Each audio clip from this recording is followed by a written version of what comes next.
новость пришла на днях из Золотумен. На сессии выступал глава села Андрюшкино Сергей Третьяков. С села Андрюшкино ушло на специальную военную операцию 72 мужчины. К сожалению, 22 погибло. А население Андрюшкино, это Нижнеколымский улус, составляет 839 человек. 581 человек– это представители коренных малочисленных народов Севера. Давайте посмотрим, кто там живет. По переписи 2021 года. Там, значит, проживают ненцы, эвенки, долганы, юкагиры и чукчи. Если мы посмотрим данные по всей России, да, какая численность у этих народов, да, по всей России за 2021 год, ненцев проживает 49 тысяч, эвенков проживает 39 тысяч, ну, я округляю, да, ханты 31 600, чукчи 16 тысяч, манси 12 тысяч, долганов 8 182 человека и юкагиров 1813 человек по данным на 2021 год. После того, что рассказал Третьяков, можно ли говорить о том, что вот эти 22 человека погибли, защищая Родину? Нет. По-моему, это планомерное выкашивание малочисленных народов России. Потому что Андрюшкино– это то село, где сконцентрированно живут юкагиры, чукчи, эвены, ненцы, долганы. Народы, численность которых не достигает нескольких десятков даже, да. А юкагиров вообще там 1800 человек. Это не миллионы человек, как русских, да. И для них, этих народов, 22 человека погибших– это угроза самому существованию этого народа. Каждый мужчина– это будущий отец. Каждый мужчина погибший– это носитель языка. Каждый погибший мужчина– это носитель культуры. Поэтому гибель каждого человека– это уничтожение демографического будущего этого народа. Самое мерзкое во всей этой ситуации это то, что Москва каждую такую смерть заворачивает в героическую обертку.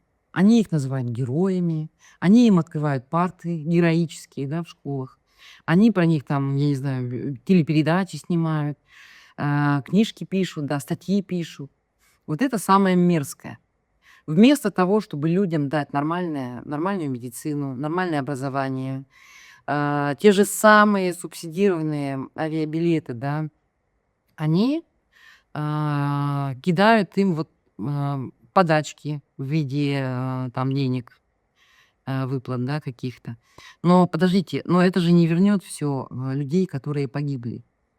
Это не вернет тех людей, которые погибли. Это не повернет вспять демографическую ситуацию. Это те нации, у которых просто нет будущего. Эта ситуация четко показывает колониальную политику Москвы. Ни тебе дорог, ни тебе медицины нормальной, ни тебе образования, ни тебе, я не знаю, там дешевых продуктов питания. Мы знаем, сколько в Арктике, какие в Арктике цены, да, в арктических полосах.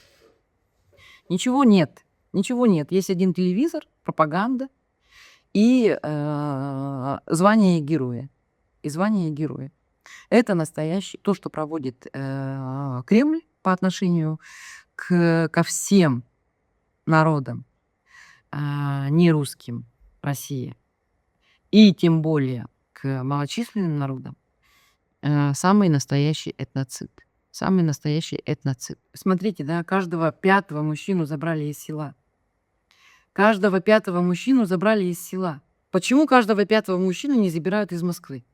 Почему каждого пятого мужчину не забирают из Санкт-Петербурга? Почему власть так не делает? Потому что вот эти мужики, которые живут у нас в республике вообще, и особенно в арктических улусах, это люди вообще абсолютно бесправные, без права голоса. Они никогда не скажут: нет, мы не пойдем. Никогда не скажут. Многое зависит от того, что у них нет интернета, и они банально не могут оценить ситуацию, банально не могут понять, что происходит. А им пропаганда льется. значит, от чиновников, которые у них там управляют, от глав, да, от депутатов и от всяких учителей, да. Кто сейчас у нас самой главной пропагандой занимается? Учителя и главы, чиновники, да, которые сидят на местах. Вот от них они узнают новость. И от них они узнают, что, оказывается, на Россию напали, и нужно ее идти защищать. Больше информации они нигде почерпнуть не могут. Понимаете, поэтому они вот так безропотно идут. Ну, раз надо защищать, значит, пойдем. А попробуйте мужиков из Москвы заберите каждого пятого. Попробуйте. Нет, они этого не делают, потому что они боятся.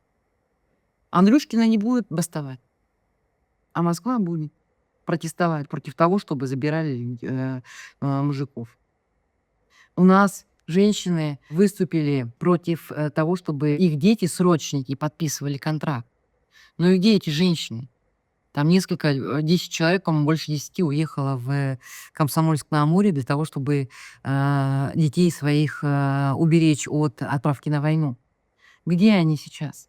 Они замолчали. Их сейчас нет. Однако на всю страну прогремело, вот помните, года 2 назад вот этот марш кастрюль.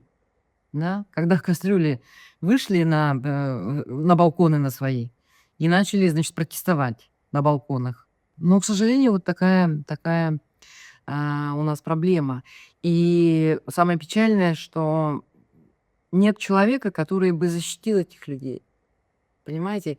Если бы в республике, даже при путинском режиме, даже